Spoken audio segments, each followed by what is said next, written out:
كان في جملة قديمة بتقول اتقي شر الحليم إذا غضب، بس عمرنا ما فكرنا بجد هو الحليم ده بيغضب ازاي؟ هل بيكسر، بيشتم، بيعلي صوته مثلا؟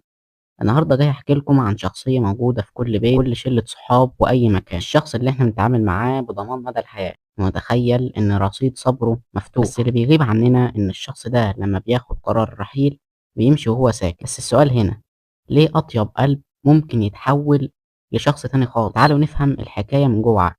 أول غلطة بنقع فيها كلنا إننا بنترجم الأدب على إنه ضعف، بنترجم السكوت على إنه قلة حيلة. لما بنشوفه بيتنازل عن حقه في خروجه أو بيعدي كلمة بايخة اتقالت في وسط الهزار، بنقول عليه يا عم ده غلبان، ده طيب وعلى نياته، وبنبدأ من غير ما نحس أو إحنا قاصدين ندوس عليه ونتجاهل رغباته، ننسى نعزمه، نتريق عليه واحنا مطمنين مليون في المية انه هيبتسم ابتسامة ويقول عادي يا جماعة حصل خير احنا اخوات. بس الحقيقة اللي بتغيب عننا ان الشخص ده اذكى واحد في القعدة، هو مش ساذج، ده بيفهم اللمح وبيلاحظ النظرة وعنده ذاكرة بتسجل ادق التفاصيل.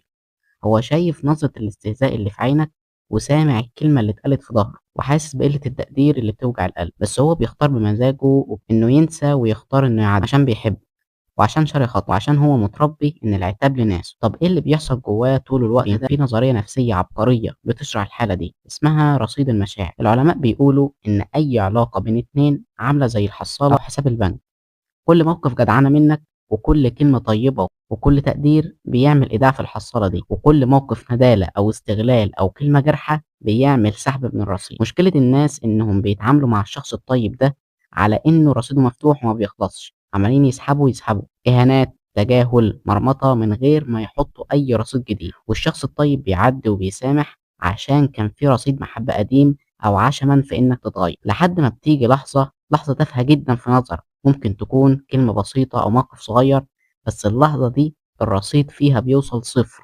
وهنا البنك بيقفل الحساب فورا والسيستم بيقع ومفيش قوة في الأرض تقدر تفتحه تاني. في اللحظة دي بيظهر الوش التاني اللي محدش كان عامل حسابه. هنا بقى الخطورة الحقيقية اللي بقول لكم عليها. الشخص العصبي لما بيزعل بيعلي صوته، بيكسر الدنيا، بيشتم، بيطلع اللي في قلبه، وبعد ساعة يهدى ويجي يصالحك ويقول لك حقك عليا أنا كنت متعصب.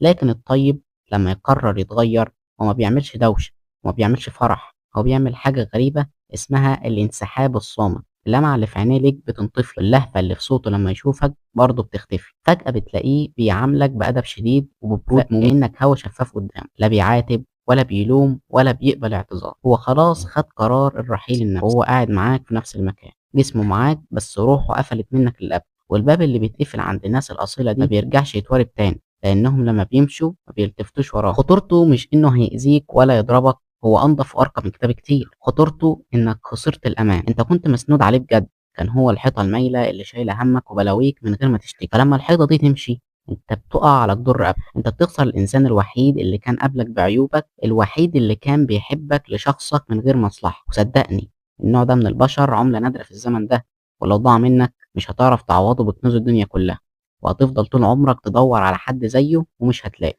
في الاخر عايز اقول لك كلمتين من القلب لكل واحد بيسمعني. لو ربنا كرمك وعندك الشخص الطيب الاصيل ده في حياتك، حافظ عليه، حسسه ان فارق معاه، اشحن رصيده بكلمة حلوة، وما تستناش لما الرصيد يخلص عشان ما تندمش. ولكل شخص طيب وجدع وشايل الناس فوق راسه، يا بخت اللي في حياته قلب زي قلب، انت نعمة كبيرة. بس عشان تحمي قلبك النضيف من الوجع والاستغلال، وعشان تفضل طيب بس قوي، لازم تتعلم فن رسم الحدود، لازم تتعلم امتى تقول لا للي يستغلك وامتى تقول اه للي يقدرك. بس كده، سلام.